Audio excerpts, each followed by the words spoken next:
लोगोफोर नोंथांमोनखौ आंनि नेचार पाब्लिकेसनाव बरायबाय।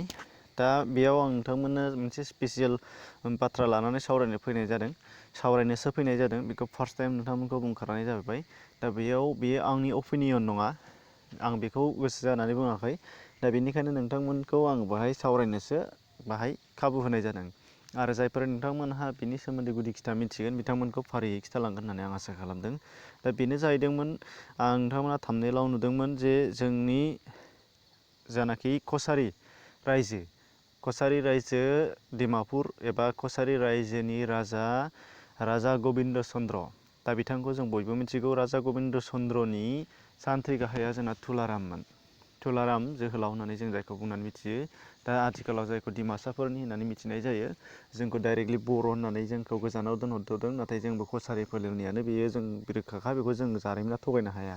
नाथाय अब्लाबो डिमासाफोरनि खाथिखाय डिमासाफोरा बिसोरनि डाइरेक्टलि सोमोन्दो गोनांखाय बिथांमोनखौ डिमासा फोलेरनि राजा होननानैबो बुंनाय जायो। बेखौ आं बुंनाय नङा, नोंथांमोनहा नायबाबो नुगोन, नेटआवबो नायबाबो नुगोन आरो जारिमिनावबो नुनाय जाहैगोन।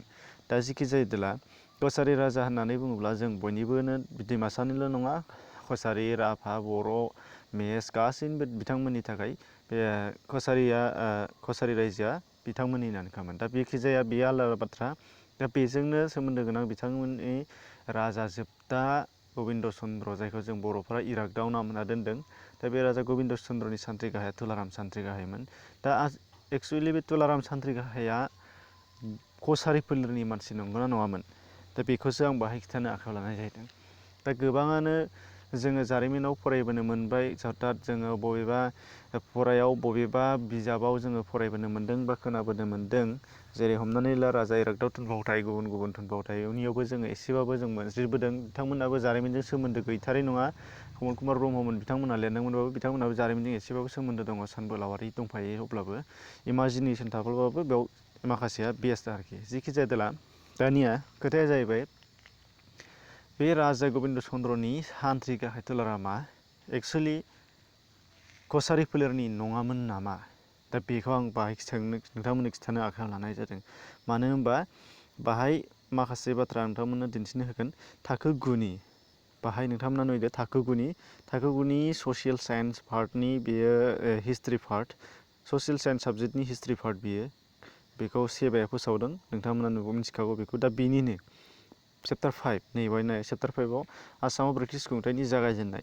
दा बेयावहाय बे चेप्टार 5नि पेज नाम्बार नैबे बेसेबां नोंथांमोना नुनो मोन्दों, 98, पेज नाम्बार 98आव दङ।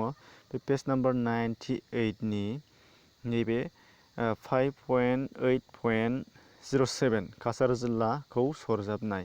दा बेनि सोमोन्दै बाहाय नोंथांमोननो खिथानो आखायाव लानाय जादों। बेयाव मा लिरदों नोंथांमोना मोजां खोनासंना लाग्रो, अब्लानो गासैबो गुदि खिथाखौ हमनो हानाय जागोन। नायलांदो दानिया नोंथांमोना, आं फरायना होलांनि, नोंथांमोनाबो नायनानै फरायनो हागोन। इंराजफोरा गबिन्द चन्द्रखौ गावसोरनि सिङाव राजा महरै काछार रायजोनि राजा फाथिदोंमोन। गबिन्द चन्द्रखौ इंराजफोरा गावसोरनि सिंनि राजा हिसाबै फाथिदोंमोन, खाजोना हरनांग्रा राजा हिसाबै फाथिदोंमोन। दा बेयाव गोबां गोलाव जारिमिन दङ, माब्रैहाय बिथांमोनखौ इंराजफ्रा गबिन्द चन्द्रनि खाथियाव सहैखो। दा बेनि बाथ्राफोराबो बे बिजाबावनो दंखाजोबो, बेखौ बा गुबुन जारिमिन बिजाबफ्राव फरायबाबो मोनगोन। दा बेखौ नांथ'ला जोङो। बिनिफ्राय उननियाव फैदो मा होननाय जादों। 1830 खृष्टाब्दआव गबिन्द चन्द्रआ थैबाय आरो गबिन्द चन्द्र राजाया थैबाय। दाना गबिन्द चन्द्र राजा बिथांहा गथ' गथाय गैजायैलाय बिथांनि सान्थ्रि गाहाय तुलारामा दुलाराय काछार ओनसोलखौ ब्रिटिशनिफ्राय दाबि खालामदोंमोन। दानिया मा जाबाय, राजा गबिन्द चन्द्र थैबाय नालाय, दा बिथांनि सान्थ्रि गाहायनो रायजोखौ गथायनानै होनाय जाबाय। मानो होनबा राजाया फिसा फिसौ गैया हिसाबै, जेनेरेसन गैया हिसाबै। दा अके, ओमफ्राय दानिया बिथांमोनहा इंराजफोरनि बेरेखायै बिग्रायखांबाय होनदों सोर? तुलाराम सान्थ्रि गाहाया उदां खालामफिननो थाखाय। दा बे नाजादोंमोन बिथाङा। नाथाय इंराजफोरा तुलारामखौ सा काछारनि खाजोना खांग्रा खुंगिरि महरैसो गनायथि होदोंमोन। नाथाय बिथांमोनहा मा खालामबाय होनदों, इंराजफ्रा राजा खालामनायनि सोलायै तुलाराम सान्थ्रि गाहायखौ सा काछारनि कालेक्टर, माने खाजोना खांग्रा हिसाबैसो बिबान होनाय जाबाय होनदों। खाजोना खांग्रा हिसाबै देवान साख्रि हगारना होबाय आरोखि, थारमाने खाजोना खांग्रा हिसाबैसो हगारनानै होबाय होनदों। बिनिफ्राय तुलाराम सान्थ्रि गाहाया थैबाय होनदों। थैनायनि उनाव थारमाने थैबाय, तुलाराम सान्थ्रि गाहाया थैनायनि उनाव बिथांनि सानै फिसाज्ला माने तुलाराम सान्थ्रि गाहायनि सानै फिसाज्ला दंमोन तुलाराम सान्थ्रि गाहाया बिथांमोना सोर नायदो फिसाज्ला नकुल राम बर्मन आरो ब्रजनाथ बर्मना बिफानि रायजोखौ खुंदोंमोन। दाना बे खेबाव मा खोनाखो बिनि लाइननि उननि लाइनखौ आं खिथाबावनोसै फरायनानै खिथागोन नै दा फैफिनगोन बेयाव सानैबो फंबायनि गेजेराव गोरोबलायैनि अनगायैबो उसुंसे नागाजोंबो नांज्लायनाय जादोंमोन। बे खाबुखौ लानानै ब्रिटिशआ काछारनि खुंथाय गोहोखौ गावसोरनि आखायाव लाबोयो। अब्ला नायदानो बेवहाय खोथाखौ बुजिनो मोनबाय मा जाहैबाय तुलाराम सान्थ्रि गाहाया कछारी रायजोखौ खुंनो दाबि खालामदोंमोन नाथाय बिथांखौ इंराजफ्रा खुंहोआलाबा साखाजारनि खाजोना खांग्रा हिसाबैसो बिबान होदों। ओमफ्राय कछारी रायजोखौ बे तुलाराम सान्थ्रि गाहायनिनो फिसाला सानै नकुल आरो ब्रजनाथ बिथांमोननो खुंहोनाय जादों। नाथाय उनावहाय बिसोर सानैयाबो बिदा फंबाय सानैयाबो थिग उनाव खुंनो हायैनि बिथांमोननि रायजोखौ इंराजफ्रा सेनानै लानाय जादों। माने काछार रायजोखौ सेनानै लानाय जादों कछारी रायजोखौ थारमाने दा बे खोथाखौ बुंनाय जादों। नाथाय जोंनि सावरायनो थांनाय खोथाया जाहैबाय नैबेसो जासै दाना तुलाराम होनो तुलारामनि मालाबाबो जोंनाव टाइटेल खोनाफेराखैमोन। तुलारामनि सियर नेमा मा बेखौ जों दिनैसिम रावबो खोनाफेराखै जानांगौ आरो खोनादोंबा नोंथांमोना कमेन्टआव फोरमायहर। दानिया बिनि फिसाज्ला सानैनि सियर नेम एबा टाइटेलखौ खोनासंदो नकुल राम बर्मन